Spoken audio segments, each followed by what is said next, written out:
हरे कृष्ण। तर चला बघूया मार्गशीर्ष महिन्यामध्ये येणारी उत्पन्न एकादशीचे महात्म्य।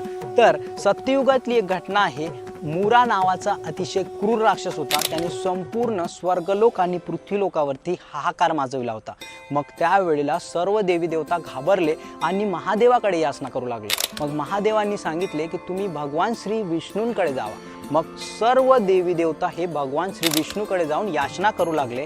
मग त्यावेळेला भगवंतांनी त्या मुरा राक्षसाशी युद्ध करण्यासाठी गेले आणि मुरा राक्षसाशी युद्ध करीत होते। मग त्यावेळेला भगवंत काही क्षणासाठी विश्राम करण्यासाठी त्या हेमवती नावाच्या गुफेमध्ये गेले आणि तिथं विश्राम करीत असताना त्यांच्या अंगकांतीतून एक देवी प्रकट झाली आणि त्या देवीने त्या मुरा राक्षसाशी युद्ध करून त्याचा वध केला। मग त्यावेळेला भगवंतांनी बघितले की या राक्षसाचा कोणी वध केला। मग त्यावेळेला त्या देवीने सांगितले की मी तुमच्याच अंगकांतीतून प्रकट झालेली आहे।